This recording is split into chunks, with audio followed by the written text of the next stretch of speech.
Добро вечер, вие сте во Куќа на фудбалот.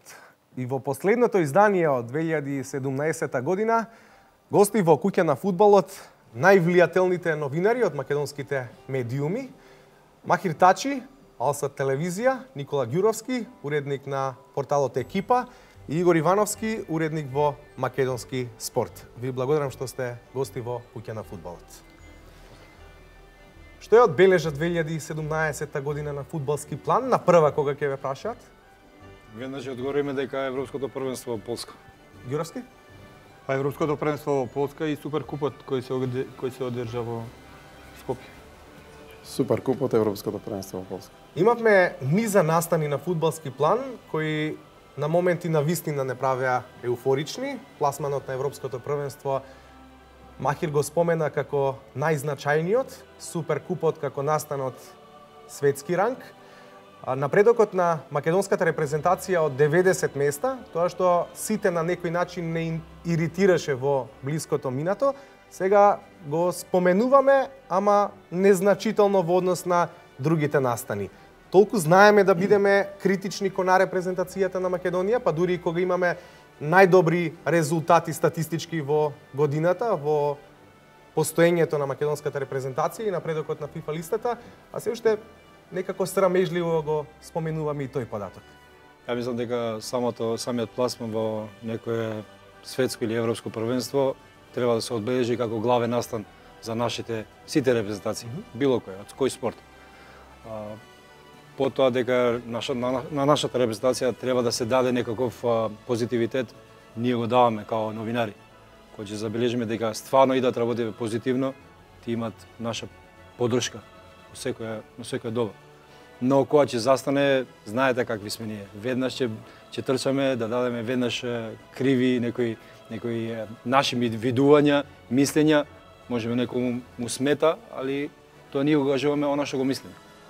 Се уште ја перцепираме работата на фудбалската влада условно низ призма на резултатите на репрезентацијата или веќе се навикнавме да ги бележиме и резултатите на помладите категории? За селекцијата на Благоја Милевски не станува збор бидејќи одамна го заработија почитта во јавноста и кај новинарите и кај љубителите на фудбалот. Па мислам дека се две одделни работи. Прво работата на фудбалската федерација и резултатите на сите поодделни репрезентации. Федерацијата нели е тука за да обезбеди услови колку што може да бидат оптимални за развој на фудбалот. А резултатите ете видовме и од ова нова фудбалска генерација до 21 година дека сепак влијаат од квалитетите на самите фудбалери и компонираноста на селекцијата. На прашањето мислам дека овие 2 години самите резултати на младите селекции се наметнаа да избијат во прв план затоа што мислам дека за прв пат во историјата бележиме такви големи резултати, успеси, пласмани на Европско првенство до 21 година, пласмани во елитни квалификации, не дека нели се прв пат во историјата, меѓутоа еве сега веќе се многу поочигледни дека се работи многу подобро и тоа може само да радува дека имаме нели фудбалска иднина која што ете можеме да очекуваме и настап на едно европско сениорско првенство, сепак е тоа нели тоа што треба да не води напред. Колку е илузија можноста Македонија да настапува на Европско првенство? Сега ни се отвора нова шанса со ново формираната Лига на нации на УЕФА. Па таа Лига на нации е добра шанса не само за Македонија, туку и за сите тие условно кажано помални репрезентации. Сите тие гледаат некаква си шанса, исто како што ја гледаме ние шансата, така да ќе дебитираме во септември, почнува новото надпреварување на УЕФА, кое што за нас е одлично со тоа што ние се наоѓаме во една група на репрезентации во кој што ќе бидеме носители. Ако бидеме најдобри во тој круг на селекции, се отвара шансата, полесна шанса за пласмана на големо надпреварување како што е Европското првенство 2020. Иако веќе нема наивни репрезентации во европскиот свет посебно, и кога ќе се доведеме во ситуација да играме на пример против една Грузија или Арменија, тоа нема да биде. Највише ме плажи што веќе некако постои низ фудбалските кругови некој преголем оптимизам, вика да, еве сега ние сигурно ќе бидеме први во групата и веќе се прават математики со кого би играле во полуфинале, па и можно финале. Треба да одиме чекор по чекор. Репрезентацијата веќе го доби оној основен темел кој што требаше да го има, кој што се градеше неколку години, така да од септември да почнува циклус во кој што ние одиме на резултати, каде што ќе бараме резултат, реално и мораме тоа да го бараме со оглед на тоа дека сме во надпреварување во кое што се надпреваруваме со репрезентации кои што се во нашиот ранкинг, дури и послаби од нас. Оваа година слушнавме за имиња на фудбалери кои што имаат 16-17 години, голобради момчиња, кои што низ репрезентацијата го заземаа своето место во нашата фудбалска почва. Колку е добро за тие млади фудбалери да одат надвор? Видовме дека еден Елиф Елмас или Дарко Чурлинов многу рано се одлучија да го напуштат македонскиот национален шампионат и да се пробаат во многу поголемите европски тимови. Ја мислам дека е вистинскиот чекор, бидејќи Европа не мисли више, не размислува да постари играчи или помлади играчи. Веќе имаш фудбалери на возраст од 19 години, играат во тие елитни клубови и мислам дека и ние треба да постапиме така. Ние сме мала земја, ние треба да произведуваме таленти и нив да ги надградиме надвор на некое друго првенство. Само така може и ние да продолжиме напред, бидејќи тие фудбалери ќе се вратат тука и ќе играат за репрезентациите нашите. И со тоа искуство ќе го пренесат и на другите. И ја мислам дека таков пат, ако се отвори на другите фудбалери, ако им се даде таква шанса, ја мислам дека барем 50% од нив ќе го искористат. Што е добар знак. Таков е модерниот европски фудбал. Значи, секој што покажува талент, веднаш реагираат големите европски клубови. Треба да бидеме среќни што тројца, четворица млади фудбалери веќе направија добри трансфери, големи трансфери. Треба да бидеме среќни затоа што имаме спектакуларни или атрактивни наслови ден, два, цела недела, а потоа да чекаме од тренерите да им дадат шанса за да настапуваат прво во резервниот тим, па здравје Боже ако добијат шанса. Еве сега читаме дека Елиф може да биде пратен на позајмица во низа клубови, последниот беше Херенвен. Апсолутно, и тоа не е ништо трагично да биде пратен не е само Елиф во некој клуб каде што ќе може подобро да се развива. Значи, треба да сватиме дека европските гиганти сепак го гледаат резултатот во преден план и сигурно дека можеби еден, двајца такви млади фудбалери можат да се пробијат као, не знам, Килијан Мбапе во Монако. Меѓутоа и сите други треба да одат по својот пат и јас мислам дека е најважно да играат. Исто се сложувам со Махир дека е најважно да играат во Европа и да тренираат во Европа, тогаш ќе имаме фудбалери кои што ќе можат да донесат и нешто европско во нашата репрезентација подоцна. Иако е многу полесно веројатно за самите фудбалери да си ја отворат вратата кон некој од клубовите во опкружувањето, а подоцна да врз база на резултатите и игрите да се наметнат кај поголемите европски клубови. Ако голем клуб земе под своји крила млад фудбалер како што е случајот со Елиф и го пушти во друг клуб да игра, тоа не значи дека клубот се откажал од него. Тоа е шанса малиот фудбалер да има поголем број на надпревари, но секогаш е под будното око над стручниот штаб на големиот клуб. Таму постојат цели скаутинг тимови кои што ги следат сите настапи, сите тренинзи и ред други работи на сите тие таленти. Порано и кај нас тие таленти не играа одма за Вардар, за Работнички, за Шкендија. Постоја двојни отстапници, игра во помали клубови, ја имаа минутажата, што се вика фудбалски, се го печеа за наетот. Добива тешки надпревари, игра по селски терени, но сето тоа беше позитивно за тие деца кои што покасно доаѓаа во големите екипи, полесно се вклопуваа со оние повозрастни фудбалери. Сега ќе го наметнеме прашањето околу домашното првенство, околу македонската фудбалска конкуренција. Махир, Шкендија има 8 бодови предност во однос на актуелниот првак Вардар. Сметаш дека првенството е решено, титулата е завршена работа? Никога дека е нерешено, тек она почнува вистинското, бидејќи имаш 18 кола до крајот, пола од првенството е завршено, 8 бода се ништо. Кај нас некоја екипа ако направи некоја серија од 5 надпревари, не изгубени, сите да ги добие бодовите, веднаш ќе има разлика во самата табела. Значи, ништо не е завршено ако се продолжи со вакво темпо, бидејќи Вардар више нема обврски кон Европа, ќе се врати кон првенството, ќе биде многу поинтересно нивната борба за првата и втората позиција. Мама ништо не е одлучено, зашто има уште 2 надпревара меѓу нив, треба да се игра во Тетово, треба да се игра во Скопје и ќе се види во тие директни дуели може ќе се одлучи и може и нема да се одлучи. Ама фактори дека се другите екипи, тоа ќе одлучат. Ја мислам дека баш во тие други екипи треба се бара она победа плюс која што не би ја имал другата екипа. Значи секој надпревар кој што се изигра на пример на Чаир или во друго место ќе биде тешко и за Шкенди и за Вардар. Да не забравиме дека ги очекува и двојна пресметка во купот на Македонија. И тоа плюс. Тоа е веќе плюс. Првите недели на пролетниот дел од сезоната ќе решат све, мислам првиот надпревар. Мислам и јас дека стартот ќе биде многу важен, посебно што нели ќе има неколку меѓусебни пресметки. Вардар мора да се каже дека многу се истроши нели во Лигата на Европа. Сепак мислам дека немаше доволно кадар за да го издржи тој настап на трите фронта. Тоа се забележа најмногу во првенството на Македонија. Мислам дека со нови сили и со добри подготовки сега Чедомир Јаневски првпат нели ќе ги изврши подготовките, ќе ги селектира подобро фудбалерите. Морам да кажам дека очекувам и да направат добар трансфер период, затоа што сепак се покажа дека имаше неколку промашувања кои што ете веќе си замина од екипата. Зборуваме за Джигаури и за Итал. Да. Па има и уште неколку кои уште се останати, меѓутоа тоа е сепак работа на клубот нели да реши на тренерот.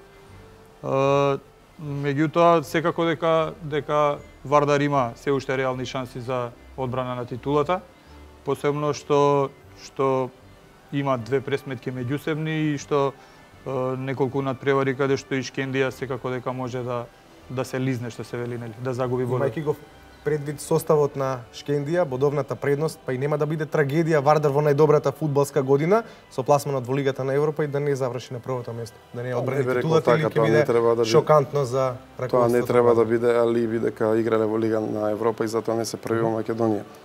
Мислам дека сега екипите имаат помалку време за подготовка. Првенството продолжува на 14 февруари. Со тоа е намален и бројот на денови за подготовки. Мора брзо да се реагира. Мислам дека ако не се реагира брзо околу тие можни засилувања во првите недели на новата 2018 година, се покасно ќе биде повторување на грешките од минатото, ангажирање на фудбалери во 5 до 12 и покасно нивно вклопување во тимот во текот на шампионатот. Би рекол дека битката за титулата е во преден план, но исто така во текот на првенството оваа пролет ќе биде интересна битката за тоа трето и четврто место кој водат во Европа, битката за пехарот во купот, но и за опстанокот. Добро кажа Махи дека оваа пролет нема да биде лесно никаде да се освојат бодовите.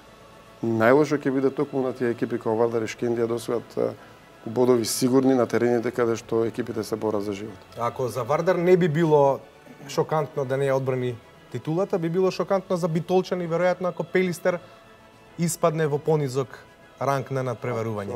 Ако се потсетиме на блиското минато, секогаш кога Пелистер имал добра година, лани го освои купот на Македонија, следната била резултатски катастрофална. За жал, историјата е многу лоша по фудбалскиот клуб Пелистер.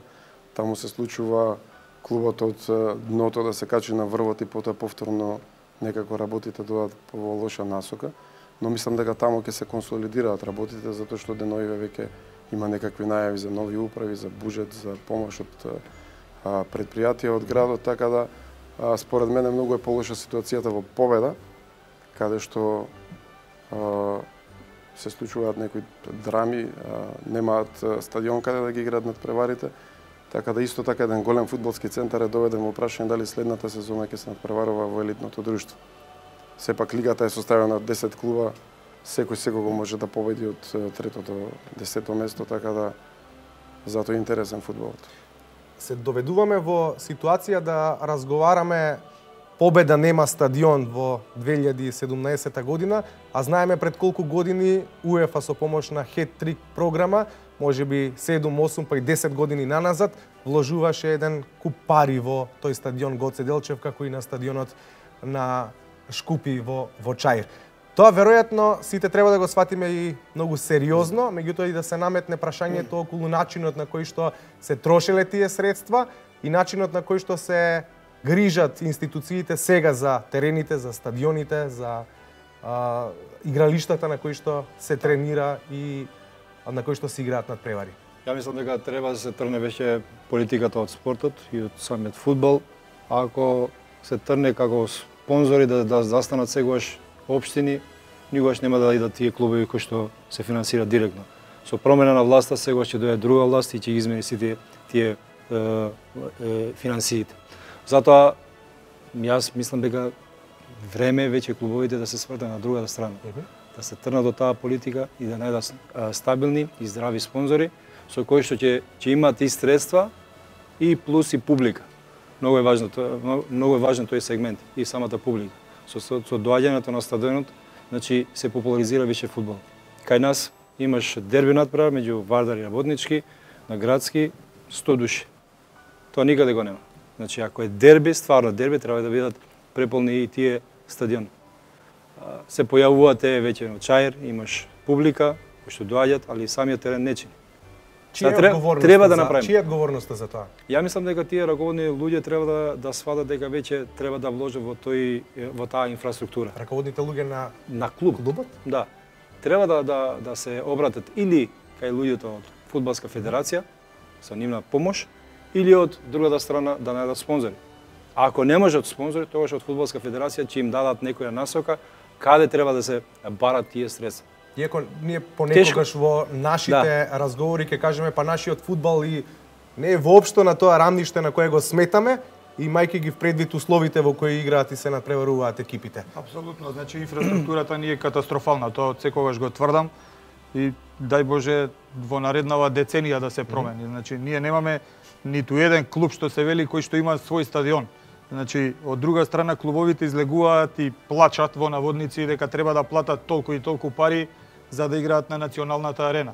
Меѓутоа, се е тоа во ред, треба да има некоја долгогодишна стратегија според која клубовите ќе си изградат своји стадиони, своји бази, каде што ќе можат во мир да се подготвуваат, да се надпреваруваат. Од друга страна, или може би им е полесно да го перат прстот кон сите други, освен во својот двор. Виновни се општините, виновна е Фудбалската федерација на Македонија или некој кој што претходно менаџирал со тој клуб. Тоа секако дека им е полесно, меѓутоа не е никакво оправдание. Можеби ако е нивна утеха, тогаш е во ред. Докато ги навикнавме на тој начин на работа, затоа што друг да им ги создава и решава проблемите? Кај нас, за жал, изминативе 25 години најголем дел од клубовите живеат стихијно, значи од денес за утре.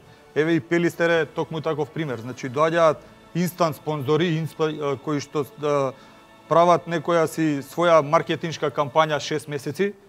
Најчесто е тоа нели пред политички избори за да се крене градот еуфоријата, а потоа се повлекуваат, ги снемува одеднаш и ја враќаат на општината. Не се знае кој кому повеќе должи, фудбалерите немаат пари леп да јадат и сега нели разговараме ние за клуб со традиција кој што целиот град очекува да биде на ниво, меѓутоа таму никако работите не се на ниво. Еднаш мора да се реши чиј ќе биде клубот и се сложувам исто со Махир дека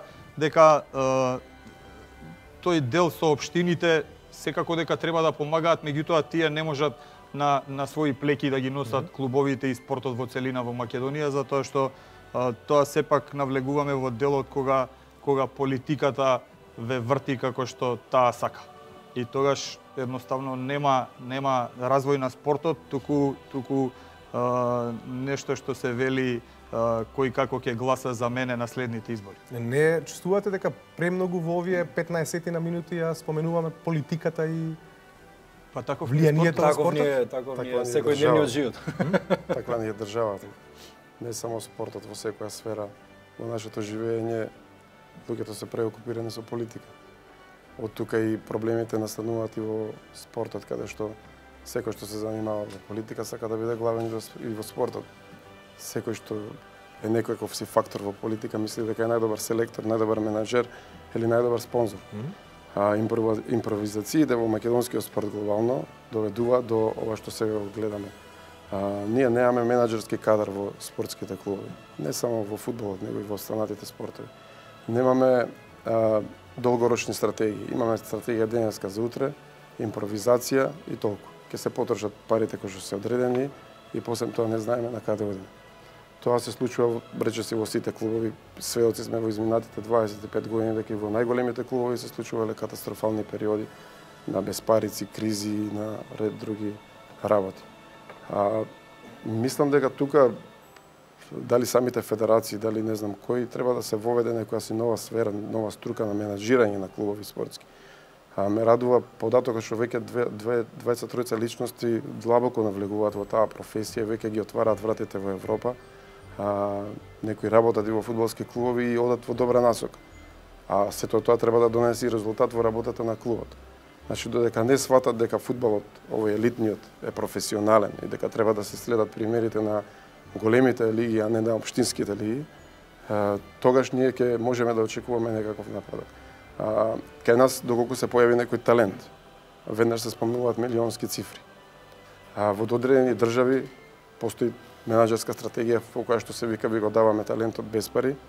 Работете со него 2 години, од која ќе созрее, од која ќе се подпише професионален договор, тогаш ќе зборуваме за финансиска надокнада. Значи, кај нас, ето, денес за утре ќе ги земам парите, нема да ги вложам, нема да ги вратам пак назад во клубот и сето тоа доведува до тоа што ги имаме сега.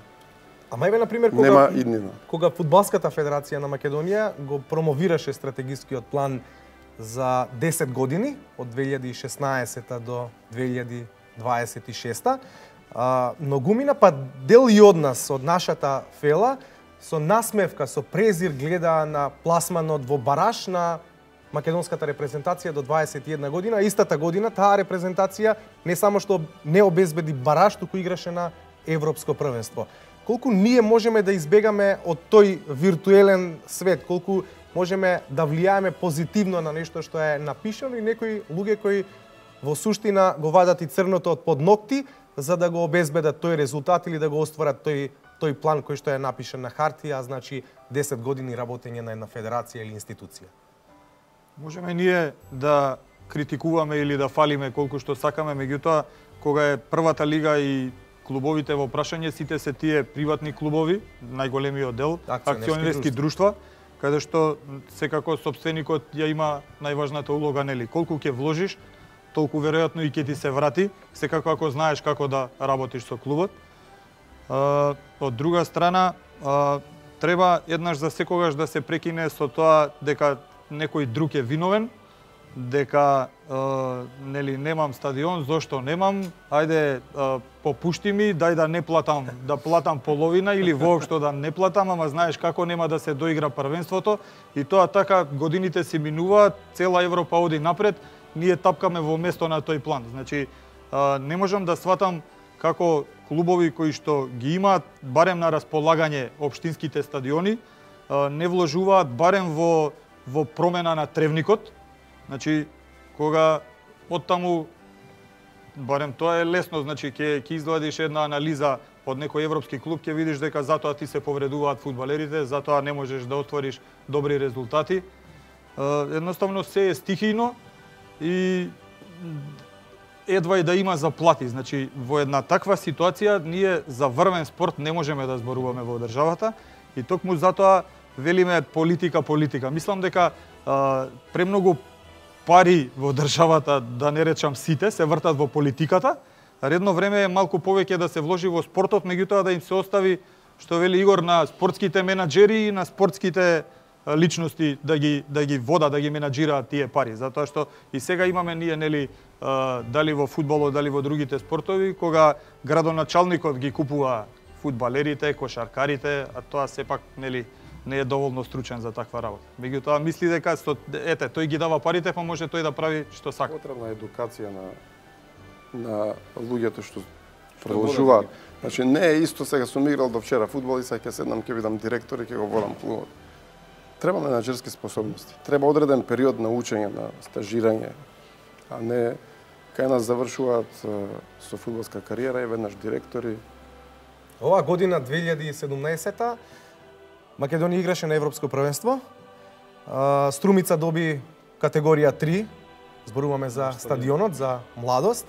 Го организиравме Суперкупот на Европа. Македонија до 17 и до 19 години играше во елитна фаза, а репрезентацијата има само еден пораз од Шпанија, 90 места напредок на ранг листата на ФИФА и кога веќе ги споменавте менаџерските способности, го означувате ли Илчо Георгиевски како најдобар претседател на федерацијата досега? Ова е прашање за кое што сега како спортски новинари кој ќе не прашаш и кога би рекле да, ќе се појави одредена група на луѓе кои што ќе рече еве ги овие сега одработуваат некакви си агенди за актуелниот претседател. Јас би рекол дека е успешен и дека неговиот мандат се уште трае и дека неговата програма треба да ја доврши во наредните 3 години до кога што му е мандатот. Така да точно е дека благодарение на ФФМ и на претседател Илчо Георгиевски ние го добивме Суперкупот, настан кој што се случи и не знам кога и дали некогаш ќе се случи повторно во Македонија, кога и најголемите скептици видоа дека една Македонија, Фудбалската федерација на Македонија е способна да организира нешто големо. Беше убаво за гледање, беше чест и привилегија да се види во родниот град надпревар на два титани како што се Манчестер Юнайтед и Реал Мадрид. Сте одработувале некогаш за некој кога е во прашање спортот и вашата професија? Па не, меѓутоа Ивановски навлезе во некоја покомплексна тема. Тоа така сака да се утешат нели оние кои што сакаат да се дограбаат до врвот на федерациите. Секогаш се новинарите тие кои што треба нели да одработат за некои други, наместо тие да се покажат како способни личности кои и да се наметнат да се кандидираат за тие врвни функции. Сега јас немам проблем да кажам дека Илчо Георгиевски е до сега најуспешен претседател, затоа што меѓутоа мислам и дека тоа е и нормално, затоа што светот оди напред. Секако дека треба и Македонија и македонскиот фудбал да одат напред. Меѓутоа треба да бидеме реални и треба да кажеме дека имаме уште премногу недостатоци. Ако се свртиме низ целиот регион, мораме да кажеме дека можеби инфраструктурата ни е на критично најниско ниво, дека макар што вели 100 гледачи има на стадионите и дека од таа страна секако мора да се работи многу повеќе, дека клубовите како единки, колку ние и да сакаме да се фалиме дека Шкендија играла со Милан и дека Вардар го победил Фенербахче, дека сепак е тоа на некое ниво каде што кога ќе погледнете на Север, Црвена звезда и Партизан играат се уште во таа Лига Европа во нокаут фаза, Лудогорец играше во Лига Шампиони, кога ќе се свртите во Албанија имате инвестиции неверојатни и секако дека мора уште многу да се работи. Меѓутоа, мислам дека целата стратегија оди во добар правец, во добра насока и дека треба да бидеме уште поагилни во иднина. Посебно што ете сега се создава една добра атмосфера и околу националниот тим. Сме биле сведоци порано дека јас што велам барем да ги нападневме еднаш два пати да шутневме кон голот на противникот. Сега веќе имаме атмосфера во која што можеме да се надигруваме. Точно е дека уште не сме веле сила европска фудбалска и тоа нема да бидеме, да не се залажуваме, нема да бидеме уште долго време. Сите работат, сите имаат многу повеќе инвестиции и вложувања и кога ќе го достигнеме тоа, дури тогаш можеме да размислуваме на нешто, па дури и кога ќе го заокружуваме, ќе го заокружиме со сите тие квалитети. Овде не достига премногу, не знам, маркетинг нема воопшто, нема нели како да ги привлечеш, дури жално беше сега ФК Вардар игра прв пат во историјата во Лига Европа, пола стадион е празен. Имаш само бендисани директорчиња, фудбалерчиња кои што мислат дека го оствариле животниот сон со тоа што одиграле еден надпревар.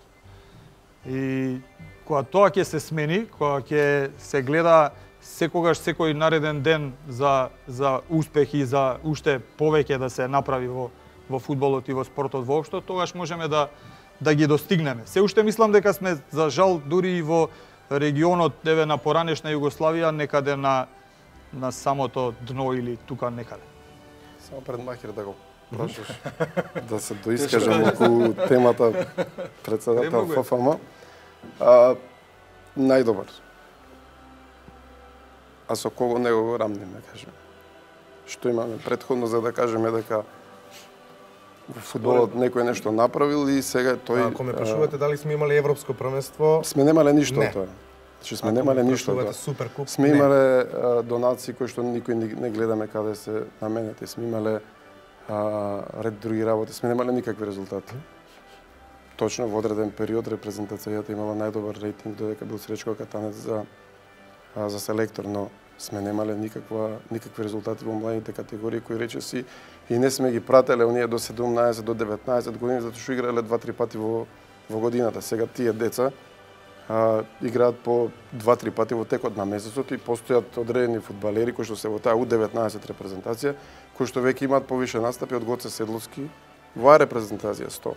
Значи тоа е таа стратегија која што се прави со малите фудбалери кои што веќе кои ќе дојдат во репрезентација се готови. Нема веќе паника, деби и страв. Тоа е веќе нормална работа за нив.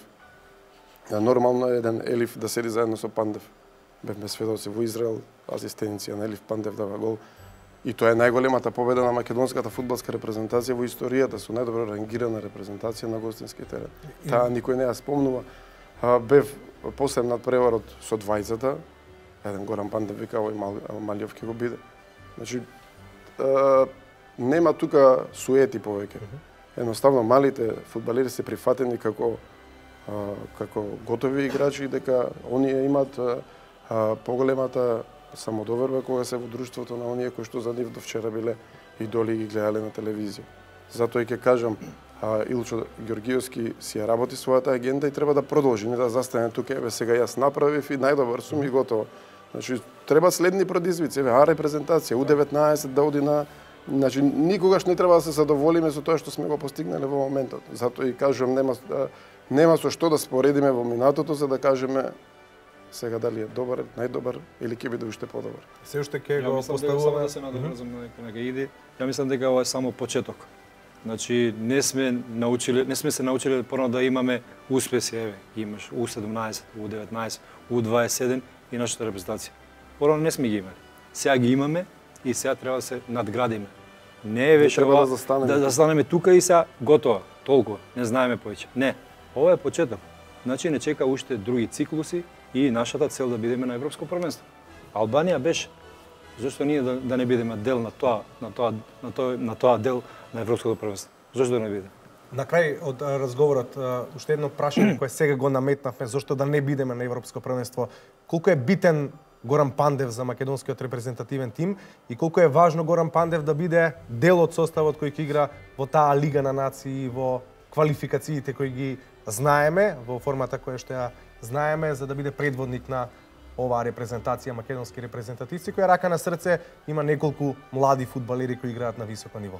Ја мислам дека тој дел од тој воз што треба да ги влече другите. Ја мислам дека таа главната локомотива и треба да ги влече и старите и младите. Околу него да се собираат и со неговото искуство, ја мислам дека нашата репрезентација веќе оди чекор не еден, туку 2 и 3. Го докажаа момците дека може да се справат и со Италија, може да се справат со Израел, значи може да се справат и со другите репрезентации. Значи само треба да имаат пострек, да имаат поддршка и да имаат, например, сите да навиваме за Македонија. Ако сакаме фудбал да ни иде напред. Ако не, значи треба да се трне Пандев, да се вратат другите луѓе на другите места и готово да оставиме фудбал како што си е. Многу е важно, значи сега да не навлегуваме во работата на селекторот, нели, сепак е во зрели фудбалски години, значи колку ќе може да го издржи тој товар, меѓутоа самото негово присуство, самото искуство, самата нели тој треба едноставно да им го олеснува патот на помладите, да им го пренесува искуството и сигурно да ги учи на оној европски менталитет. Знаеме дека сепак немаме премногу такви фудбалери кои што играле на врвно ниво, освоиле Лига шампиона, нели, во фудбал и секако дека неговото присуство во секој поглед е позитивно. Колку тој ќе биде на самиот терен ќе одлучи селекторот, меѓутоа мене би ми било драго барем уште еден циклус да игра, а потоа некако да се обидеме да го задржиме барем во тие раководни структури сепак е тоа нели негова определба, меѓутоа ние мораме таквите личности да ги истакнеме на пиедесталот и да им понудиме да го водат фудбалот. Ако ништо друго, барем и судбината него да му даде круна на кариерата. Одамна си ја заработи почита, меѓутоа пласман на едно големо надпреварување за Горан Пандев би било се во фудбалот. Пандев како голем професионалец е свесен дека ја мислам дека тој најмногу се залага за и најмногу посакува успех со националниот тим. Колку Горан Пандев и фалеше на репрезентацијата се виде во оној период кога не настапуваше. Се создаде една серија на лоши резултати кои што доведоа до очаен пат на националниот тим на 163-то место на ФИФА листата. Но не треба да заборавиме дека со потезите кои што ги прави Пандев, тој јасно кажува дека останува во фудбалот, гради комплекс, инвестира во младите фудбалери, нешто што до сега никој во македонскиот фудбал не го направил, некој што заработил од фудбалот и да му врати на фудбалот. Тоа е за респект и со самото тоа, со изградбата на тој комплекс е јасно дека тој останува во фудбалот и по завршувањето на неговата кариера во неговиот фудбалски клуб се напреварува во елитното друштво, почна да вади таленти, така да сето тоа е во функција на националните селекција, потоа и на неговиот клуб. И последното прашање е за Махир Тачи. Наутро отвораш екипа МК или купуваш македонски спорт? И двете. Што отвараш? Не. Сега ние треба да кажеме дека гледаме Алсат телевизија. Тоа требаше да го кажам, сега оние гледаат телевизија, ја го отварам. Не, сите страни оние што се спортски, на сабали ги пробирувам, читам и македонски спорт, ги пратам. Колеги сме ние и ги разменуваме мислење за едни работи кои што се блиски до спортот. А од другата страна и колку што можеме и помагаме, нели? Ви благодарам што бевте гости во Куќа на фудбалот. Со вас ја затвораме Куќа на фудбалот за оваа 2017 година. Здравје Боже со нови гости, нови предизвици во годината која што ни доаѓа. Секој е добро, среќна нова година.